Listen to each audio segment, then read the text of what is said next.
L'homme d'État, Henri Konan Bédié, tout le monde en a parlé. Le politique, tout le monde en a parlé également. J'ai tenu à être là pour parler de l'humain, Henri Konan Bédié.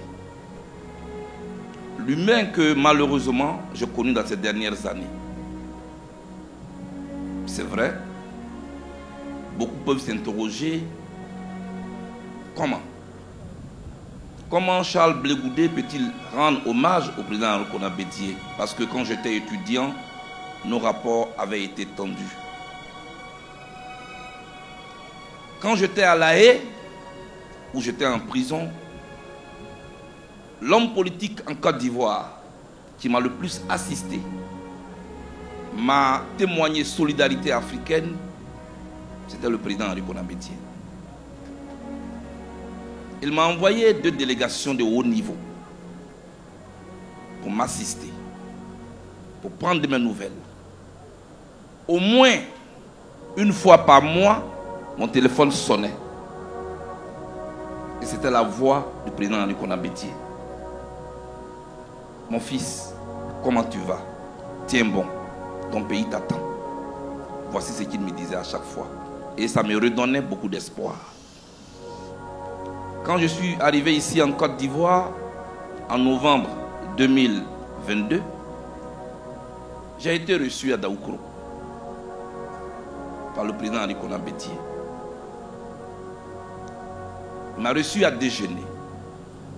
Il m'a reçu comme un père reçoit un fils qui sort de prison. Avec tout le rituel qui accompagne cela. Avec toute la symbolique qui accompagne cela. Comment pouvais-je être absent au moment où ce grand homme part et nous quitte, en nous léguant cette valeur de rassembleur d'hommes qu'il est, au-delà de son parti politique. C'est ça un homme. Le président Bédié a rassemblé au-delà de son parti politique. Il n'est pas un chef de clan, c'est un homme d'État. C'est ce témoignage-là que je suis venu faire. Mais le président Bédié était aussi un homme de pardon. Il pardonnait à ceux avec qui il n'a pas toujours eu de bons rapports. Et j'en suis un symbole. C'est ça aussi un homme d'État. C'est ce symbole-là qui nous lègue. Au moment où nous allons nous séparer de lui, mon souhait le plus ardent, c'est que tous, autant que nous sommes ici, qui depuis quelques semaines, j'allais dire depuis des mois, pleurons la disparition de notre père à tous, je voudrais qu'on maintienne et qu'on entretienne cet héritage d'homme rassembleur qu'il est. Pour qu'on puisse se rassembler autour de la Côte d'Ivoire. Pour que cet idéal dont il a toujours rêvé puisse se réaliser. Oui, le président Bédié, un homme qui a de la tenue et de la retenue. Voilà l'homme qu'il a été. Oui, le président Bédié, un homme qui sait renoncer pour faire grandir la Côte d'Ivoire. À quoi sommes-nous prêts à renoncer autant que nous sommes ici nous tous? Voilà la question qui va se poser à nous au soir du samedi prochain. À quoi sommes-nous prêts à renoncer pour notre idéal commun? Cette Côte d'Ivoire qui va compter parmi les nations. Cette Côte d'Ivoire qui ne sera pas toujours un sac au dos. Cette Côte d'Ivoire qui ne va pas toujours tendre la main. Mais cette Côte d'Ivoire qui sera grande, comme l'a souhaité Houphouët-Boigny, mais comme l'a souhaité surtout le président Henri Konan Bédié que nous pleurons aujourd'hui. À quoi sommes-nous prêts à renoncer? Souvent, le président Bédié a renoncé pour la Côte d'Ivoire. Beaucoup ne l'ont pas compris. Aujourd'hui, il part. Et nous qui sommes là, nous les vivants, sa vie nous interpelle. À quoi sommes-nous prêts à renoncer? Cet homme qui part aujourd'hui, je voudrais lui dire adieu. Adieu l'humain. Adieu le rassembleur. Adieu l'homme de paix. Adieu l'homme qui sait renoncer surtout. Et qui le repose en paix. Condoléances à vous tous. Je vous remercie. Merci.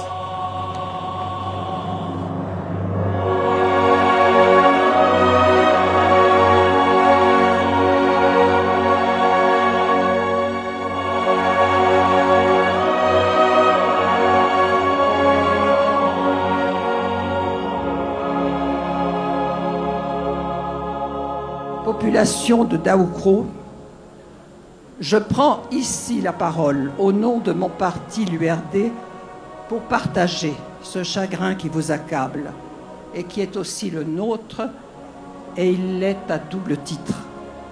En effet, nous n'oublions pas que nous comptons au nombre des membres fondateurs de l'URD d'éminentes figures du PDCI, ce qui explique, malgré les vicissitudes de la vie politique, notre attachement au PDCI-RTA que nous considérons comme notre allié.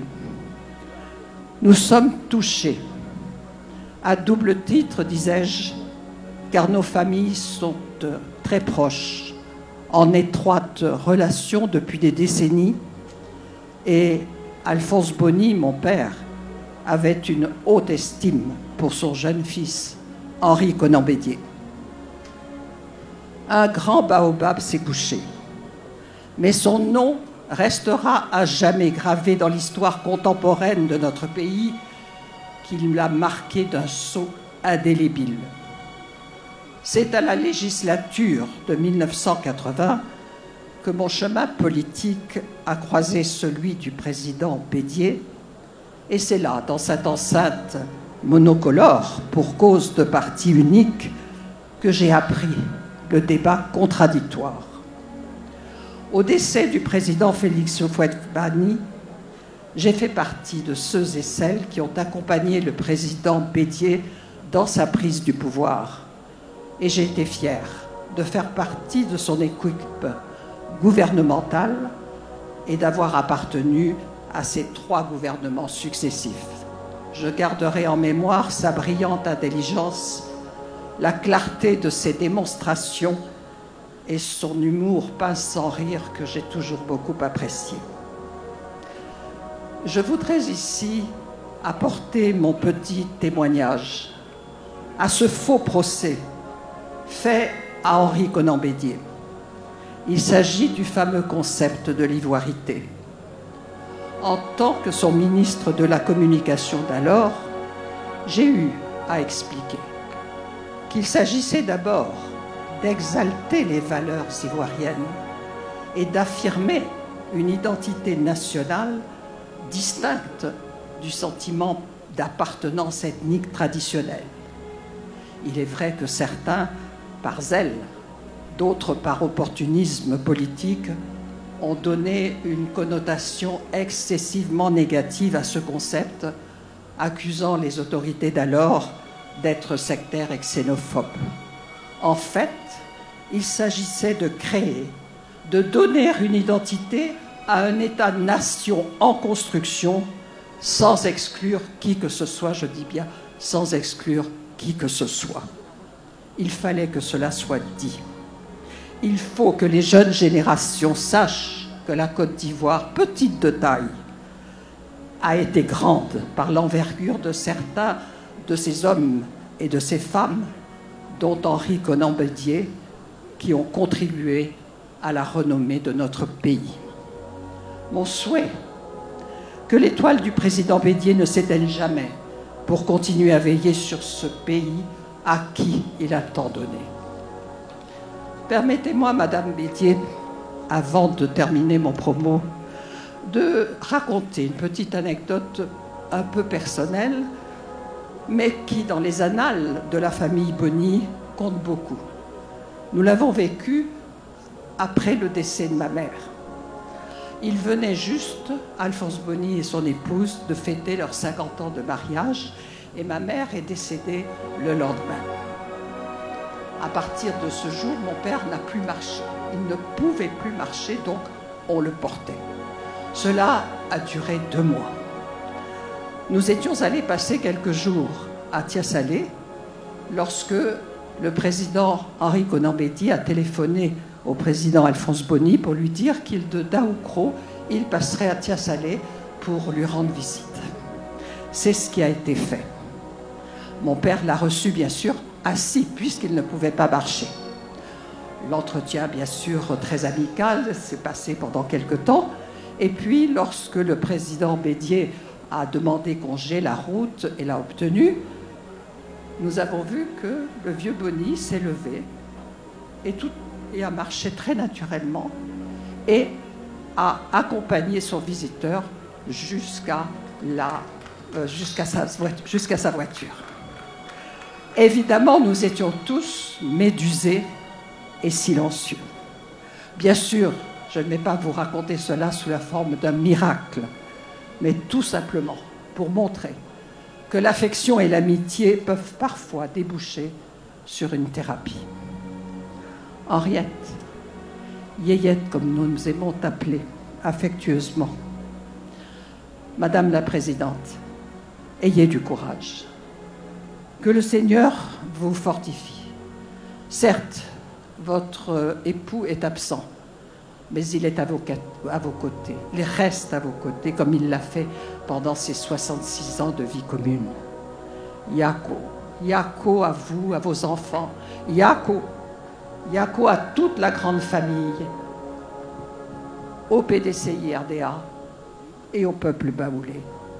Yako à la Côte d'Ivoire. Mais haut les cœurs, le souvenir de Henri Conan Bédier ne s'effacera jamais de nos mémoires et de nos cœurs.